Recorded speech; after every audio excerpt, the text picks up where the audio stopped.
여러분 재테크 하시나요? 다양한 재테크 방법이 유행처럼 번지는 요즘, 그 중에서도 고전적인 재테크인 금테크가 큰 인기를 얻고 있다고 하는데요. 금테크란 말 그대로 금을 재테크 수단으로 사용하는 것, 금과 재테크의 합성어인데요. 금테크가 인기를 끄는 이유는 금은 대표적인 안전자산이면서도 시세가 장기 우상향하는 장점이 있기 때문입니다. 더불어 금은 한정적인 자원으로 공급에 한계점이 있고 시대와 상관없이 가치를 인정받아 왔기에 금테크는 손해를 보는 일이 적은 재테크 방법이라고 할 수 있는 거죠. 그래도 금값 떨어지면 그만 아니야? 원래라면 금값은 금리나 환율 등 경제 상황과 연관이 있어서 물가 상승 인플레이션이 발생하고 경기 침체가 닥칠 때 오르는 게 하나의 공식처럼 여겨졌는데요. 최근에 그러한 통념이 깨진 것이죠. 최근 금리가 가장 높은 수준을 보이고 있으며 킹달러 현상으로 달러 가치가 오르고 있는데도 금값이 떨어지긴커녕 오르고 있다는 건데요.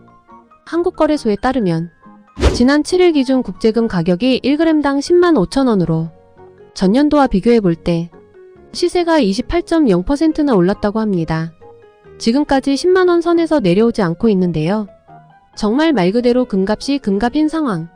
금값이 급등한 이유로는 이어지는 전쟁으로 안전자산인 금의 인기가 높아졌으며 오르는 달러 가치의 미국과 사이가 좋지 않은 나라들이 금을 많이 사들이고 있는 것이 이유로 꼽히고 있어요.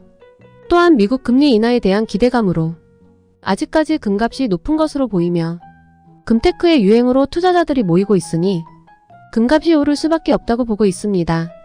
현재 상황이 이러하니 금테크에 대한 관심도가 높아지고 있는데요.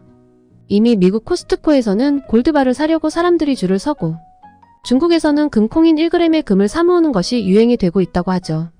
물론 우리나라에서도 금테크는 유행이 되고 있는데요. 최근 편의점에서 카드형 골드, 펜던트 메달 등 금상품 11종을 출시하기도 했습니다. 순도 99.9%의 금을 중량과 형태에 따라 10만원대에서 400만원대까지 다양하게 판매한다고 합니다. 나도 금테크를 해볼까? 열풍인 금테크 궁금하시면 집중하세요. 금테크의 방법은 크게 4가지로 나뉘는데요. 투자별로 장단점이 있으니 잘 살펴봐야 합니다. 먼저 첫 번째 골드바는 초기 비용이 많이 드는 편이며 금을 구매할 때 시세의 부가가치세 10%를 더한다고 합니다.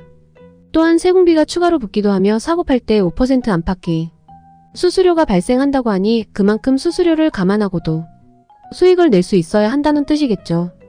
두 번째 금통장은 비대면으로 은행에서 금 전용 통장을 만들면 금 시세와 환율을 적용해 금을 실물 거래 없이 사고 팔 수 있는 방법입니다. 거래 때마다 수수료가 약 1% 정도 붙으며 매매 차익이 발생하면 배당 소득세 15.4%를 내야 한다고 하는데요. 사들인 금이 100g을 넘으면 실물 금으로 찾을 수도 있으며 이때 부가가치세 10%를 내야 한다고 합니다. 세 번째 KRX금 시장. 증권사 계좌를 만들어 금테크를 할 수 있는데요. 한국거래소 금 시장에 금을 간접 투자하는 방법입니다. 은행 금통장과 마찬가지로 100g 이상 금을 모으면 현물로 찾을 수 있으며 이때 부가가치세 10%를 내야 하죠. 다만 금통장과 달리 배당 소득세를 내지 않아도 된다고 합니다. 네 번째 금 ETF. 주식시장에 올라와 있는 금 관련 상장지수 펀드에 투자하는 방법도 있는데요. 국제 금값이 실시간으로 반영되며 적은 돈으로도 쉽게 거래할 수 있습니다. 다만 투자금에 상관없이 금을 실물로 바꿀 수 없으며 매매 차익에 따라 배당 소득세 15.4%가 붙는다고 합니다. 오늘은 열풍이 되고 있는 금테크에 대해 알아봤는데요. 금테크는 안전하고 쉽고 손해가 다소 적다는 장점이 있지만 투자 방법에 따라 부가가치세, 세공비 등이 비용적인 면이 발생하기도 하니 금테크에 관심이 있으시다면 이러한 장단점을 잘 유의하면서 투자 고민을 하시길 바랍니다. 시청해주셔서 감사합니다.